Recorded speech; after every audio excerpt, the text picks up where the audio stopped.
Hello everyone, welcome to M. पिछली video में हमने जहाँ तक पढ़ा था आज हम उसके आगे कंटिन्यू करेंगे। तो पिछली वीडियो में हमने देखा था पौधों के प्रकार के बारे में, जिसमें हमने वृक्ष किसे कहते हैं वो हमने समझ लिया था। आज हम उसके आगे समझेंगे। कुछ पौधों के तने वृक्षों की तरह ऊंचे नहीं होते हैं। प्रायः इस प्रकार के पौधों के अनेक भूरे रंग के काष्ठीय लकड़ी जैसे तने होते हैं, जो भूमि के निकट से शाखाओं के रूप में निकलते हैं। अब देखिए, हमने वृक्ष तो देख लिया किसे कहते हैं, लेकिन कुछ ऐसे पौधे होते हैं जिनके तने तो वृक्ष की तरह भूरे ही होते हैं और काष्ठीय होते हैं, लेकिन उनका जो आकार होता है वो वृक्ष जितना ऊंचा नहीं होता, वो मध्यम आकार के होते हैं। और जो उनके तने होते हैं ना, वो अगर आप मोड़ेंगे उन्हें तो वो मुड़ जाएंगे, लेकिन काष्ठीय होते हैं, भूरे रंग के होते हैं। ये तने कठोर होते हैं, लेकिन वृक्ष के तने जितने मोटे नहीं होते हैं। ऐसे पौधों को झाड़ी कहा जाता है। तो जो मध्यम आकार के होते हैं और जिनका तना वृक्ष जितना मोटा तो नहीं होता लेकिन काष्ठीय होता है, भूरा होता है, उन्हें हम झाड़ी कहते हैं। उदाहरण के लिए गुलाब का पौधा। अब गुलाब का पौधा मध्यम आकार का होता है और उसका तना भी भूरे रंग का होता है, तो इसे हम झाड़ी कहेंगे। अब कुछ पौधे आकार में छोटे होते हैं और उनके तने कोमल और हरे होते हैं। इन्हें साग कहा जाता है। उदाहरण के लिए टमाटर का पौधा।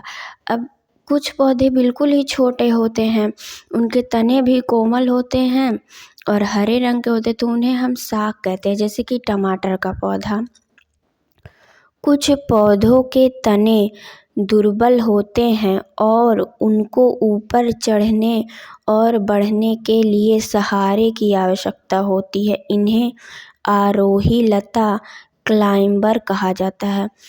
अब कुछ पौधे ऐसे होते हैं ना, जिन्हें बढ़ने के लिए किसी सहारे की आवश्यकता होती है, तो उन्हें हम आरोही लता कहते हैं। जैसे मनी प्लांट हो गया, अंगूर का पेड़ हो गया, और जैसे सेम का, तो ये सब ऊपर चढ़ते हैं, इन्हें आरोही लता हम कहते हैं। कुछ पौधे भूमि की सतह पर फैल कर बढ़ते हैं और उनको विसर्पी लता, क्रीपर कहते हैं। और कुछ पौधे ऐसे होते हैं जो मतलब सतह पर ही फैलते हैं, सतह पे ही फैल के बढ़ते हैं, जैसे कद्दू हो गया, लौकी हो गया। तो ये सब मतलब तरबूज, खरबूज, ये सब मतलब हमने देखा है, ये ज़मीन पर फैल के बढ़ते हैं, तो इन्हें हम विसर्पी लता कहते हैं। ऐसी कौन सी अन्य विशेषताएं हो सकती हैं जिनके आधार पर आप पौधों के विभिन्न समूह बना सकते हैं? आइए एक और क्रियाकलाप के माध्यम से जानने का प्रयास करें। अब हम लोगों ने तनों के आधार पे, ऊंचाई के आधार पे तो पौधों को बांट दिया कि इतने आधार पे हम बना सकते हैं, लेकिन और भी कुछ विशेषताएं भी हो सकती हैं। तो आइए देखते हैं क्रियाकलाप 2.5 में कि और किन आधार पे हम बांट सकते हैं पौधों को।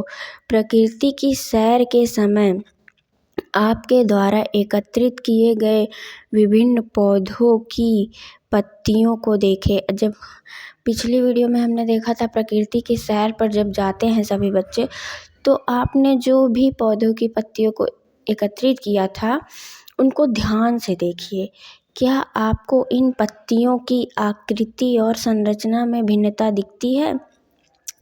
तो क्या आपको इन पत्तियों की आकृति में और इनकी जो संरचना है उनमें कोई भी भिन्नता दिखती है कि सब समान दिखते हैं?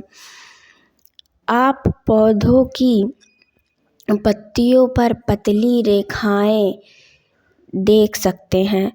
तो आप देखेंगे कि जो पौधों की पत्तियां होती हैं उनमें पतली रेखाएं होती हैं। जैसे यहाँ पे देखिए, इसमें पतली पतली रेखाएं हैं, इसमें भी पतली पतली रेखाएं हैं। इन पतली रेखाओं को सिराएं कहते हैं।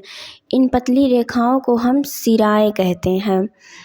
अब ऐसे समझिए जैसे मनुष्य में मानव शरीर में नस होती है ना, नसें, वैसे पत्तियों की नस है। तो लेकिन इसे हम नस तो बोलेंगे नहीं, इसे हम सिराएं कहते हैं।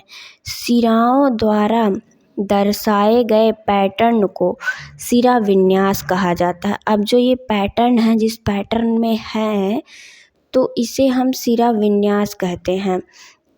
आपको चित्र 2.4 का और चित्र 2.4 खा में दिखाई गई पत्तियों की सिराओं में क्या अंतर दिखाई देता है? इन दोनों पत्तियों में कह रहा है आपको क्या अंतर दिखाई देता है, कोई डिफरेंस है? आप कुछ पत्तियों में मोटी मध्य सिरा के दोनों ओर सिराओं का एक जाल जैसा पैटर्न देख सकते हैं। ये जो मध्य सिरा है, मोटी मध्य सिरा, इसके दोनों तरफ जो है जाल जैसा पैटर्न देखने को मिलता है। ये देखिए यहाँ जैसे जाल जैसा पैटर्न दोनों साइड बना है। इस पैटर्न को जालिका रूपी सिरा विन्यास कहा जाता है। जो ये इस पत्ती का पैटर्न है, इसे हम जालिका रूपी सिरा विन्यास युक्त पत्ती कहते हैं। उदाहरण के लिए गुड़हल की पत्तियाँ। अब जो गुड़हल की पत्तियाँ होती है, गुलाब की पत्तियाँ, पीपल की, तो ये सब यही जालिका रूपी विन्यास वाली पत्तियाँ होती हैं। चित्र 2.4 का इस सिरा विन्यास पैटर्न को प्रदर्शित करती है।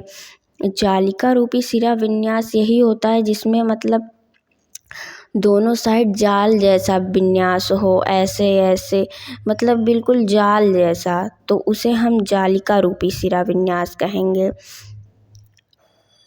आप देख सकते हैं कि कुछ पत्तियों में सिराएं समांतर चलती हैं। इस पैटर्न को समांतर सिरा विन्यास युक्त कहते हैं। जैसे केले की पत्ती हो गई और जो है घास हो गया, तो इन्हें हम समांतर सिरा विन्यास कहते हैं।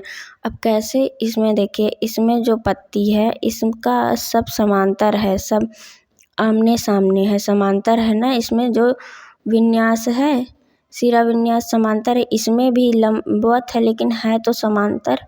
क्या इसमें भी ऐसे समांतर है? तो नहीं, इसमें ऐसे जालिका रूपी बना है। तो जिसमें जालिका रूपी बना है उसको जालिका रूपी सिरा विन्यास, और जिसमें समांतर बना है उसे समांतर सिरा विन्यास कहते हैं। जिसमें केले का पत्ता और घास की पत्ती आती है।